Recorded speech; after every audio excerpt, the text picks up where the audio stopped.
pedagang yang di sini memang kita prioritaskan karena surplusnya besar, berarti akan kita dorong terus.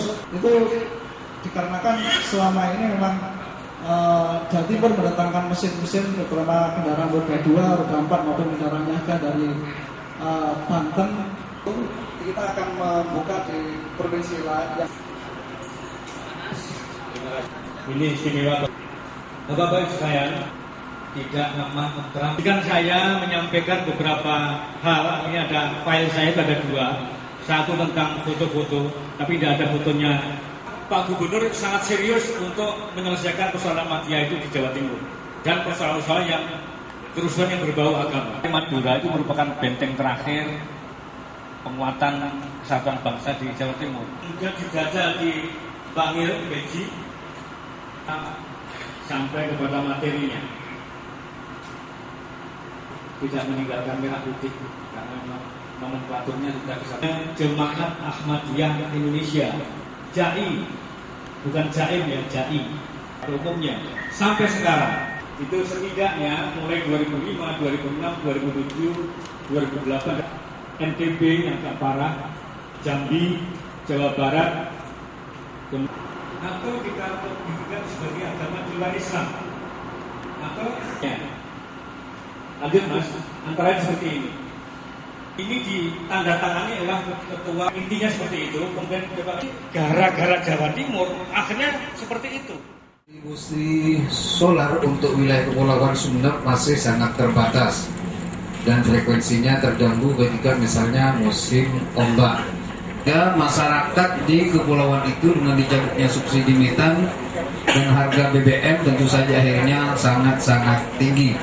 Ada Kemendagri nomor 8 tahun 2007 dan ini sudah saya lakukan judicial review.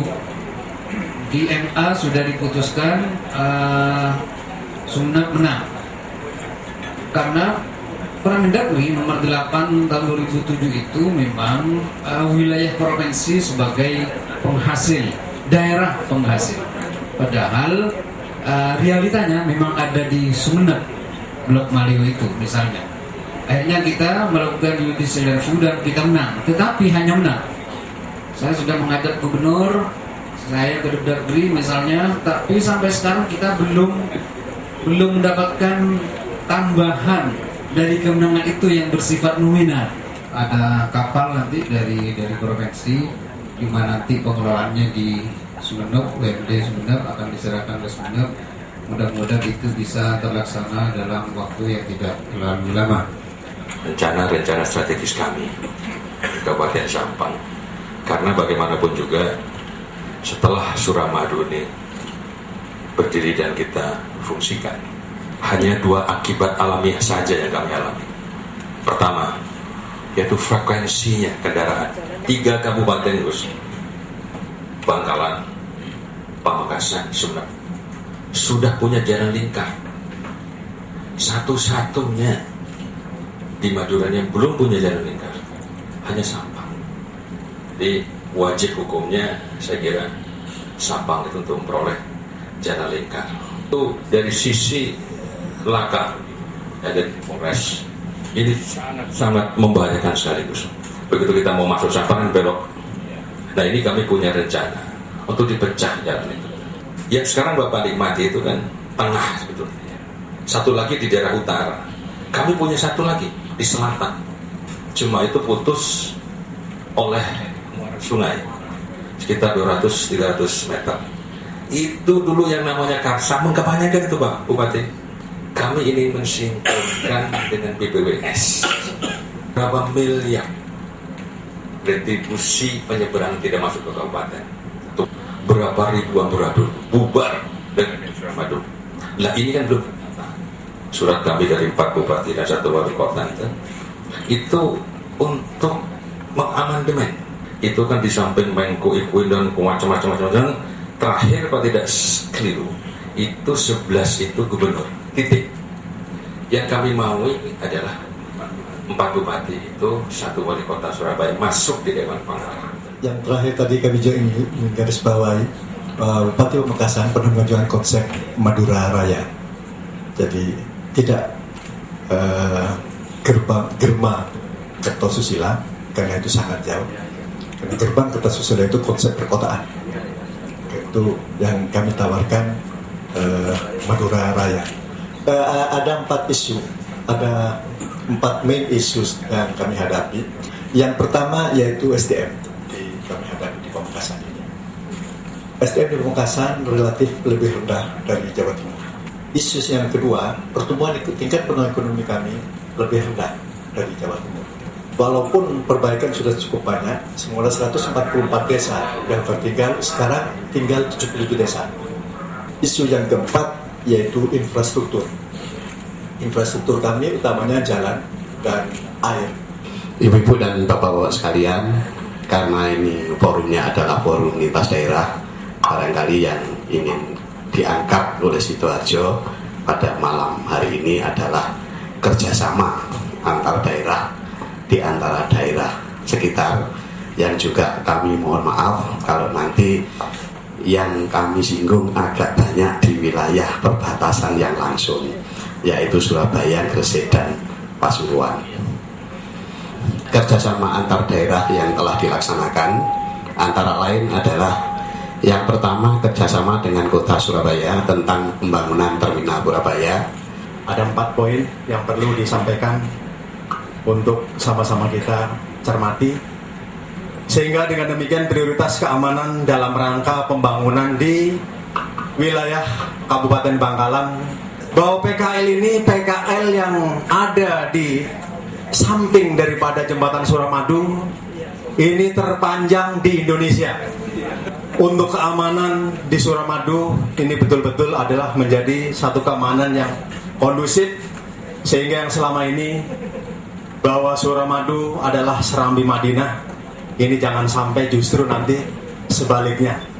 Tentunya ini bukan suatu langkah yang mudah, sehingga dengan demikian mungkin ada satu kebijakan daripada Bapak Wabuk, karena selama ini mungkin masih ada anggapan bahwa ketertiban, kelancaran lalu lintas adalah domain daripada polisi, sehingga dengan demikian ini perlu suatu kerjasama yang baik, tentunya baik dari Bina Marga itu sendiri, karena kita hitung setiap hari untuk lalu lintas Surabaya menuju ke Madura hampir 6.000.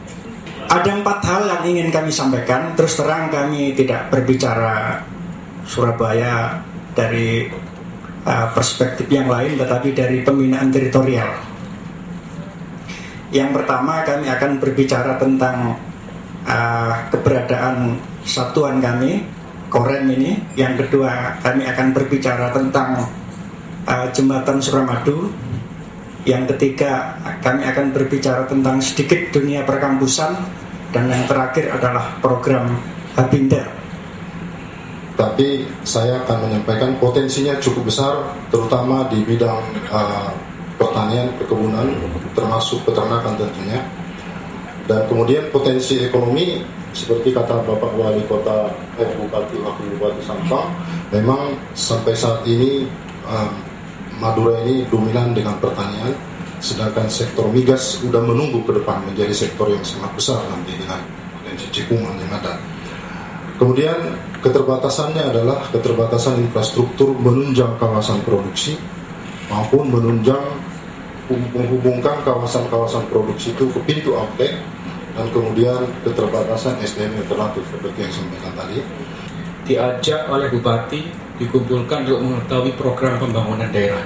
Ini luar biasa sekali. Beruntunglah para Kapolres sekarang, untuk program kerja tahun berikutnya para Kapolres sudah bisa membayangkan apa yang harus saya lakukan dan mereka mendukung program pembangunan yang dirancang oleh kabupaten. Ini luar biasa. Kewenangan saya berbicara masalah ini lebih cocok ini di Intel atau di Reskrim. Tapi karena naik kapal nggak ada yang mau, jadi saya yang suruh naik, suruh berangkat. Ya udah harus apa? Pasti analisis deteksi dini, laporan masyarakat terhadap penyimpangan aparat birokrasi. Ini judul yang diberikan oleh panitia kepada Pak Kapolda. Sesuai dengan Undang-Undang 32 2004 adalah eksekutif dan legislatif. Nah, di dalamnya termasuk semua unsur yang mempunyai tugas masing-masing. Kaitan rel kereta api. Satu, pelaksana pembangunan legislatif sesuai dengan tupoksinya mengenai budgeting, kemudian legislasi dan kontrol itu. Karena kami yang menetapkan, menyetujui anggaran yang diajukan oleh Pak Korwil, terutama yang berkaitan dengan bidang lautan. Yang pertama, mungkin kami izin menyarankan, terutama untuk Kabupaten Gresik dan dengan pengembangan Kabupaten Gresik, salah satunya mengadakan pengerukan. Namun demikian, hasil dumping tersebut dibuang di Kabupaten Bangkalan, perikanan, terutama yang menangkap udang itu selama 6 tahun. Hasilnya semakin menipis, bahkan satu hari hanya dapat 1. Ya. Terpaksa kami turun ke lapangan, bahkan saat ini kami mengadakan operasi khusus karena perusahaan-perusahaan besar semua dan di dalamnya herdernya juga besar-besar. Inspirasi buat saya dan berusaha untuk lebih memahami persoalan problem setelah reformasi. Kalau dulu enak, belum reformasi enak, presiden tinggal perintah, KB melok, KB melok tak genteni gitu. Tapi sejak reformasi tidak bisa, hanya tinggal TNI lah yang kalau di atasnya A sampai di tingkat desa A itu tinggal TNI.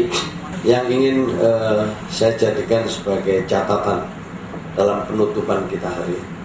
Bukan ini kelihatannya santai, tetapi ini ada sesuatu yang serius. Kalau kita bisa kerjakan, dampaknya akan besar sekali. Apalagi kalau tadi disebut mengikuti Pak Wakil Bupati Pamekasan ini, lalu ada semacam skenario bersama untuk Madura Raya.